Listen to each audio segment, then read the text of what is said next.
មិញបងអូនលើខ្នងក្របីកាត់វាស្រែស្រីលើកដៃសាញ្ញា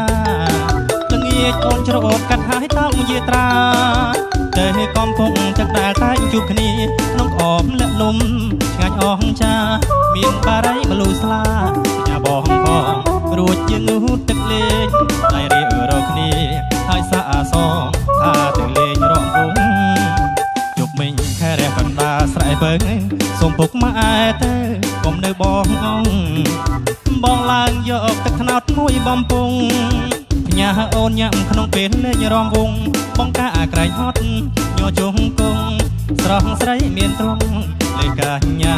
ពុកយើងរំយើងច្រៀងពេលចូលឆ្នាំថ្មីស្រីលក់ផ្កាតាមប្រពៃណីខ្មែរ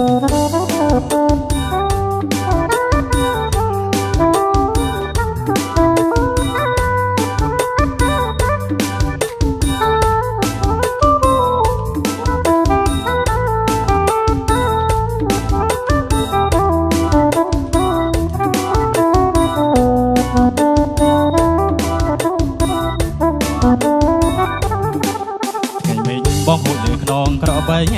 កាត់វាស្រែស្រីលើកដៃសាញ្ញាល្ងាចអូនច្រអូតកាត់ហើយតោងយាត្រា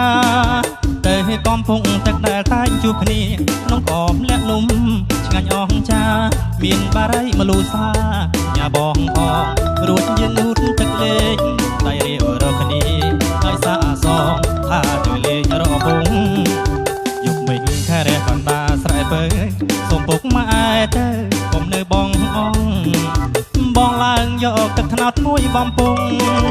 ញ៉ាអូនញ៉ាំក្នុងពេលលេងរំវងបងកាក្រែងហត់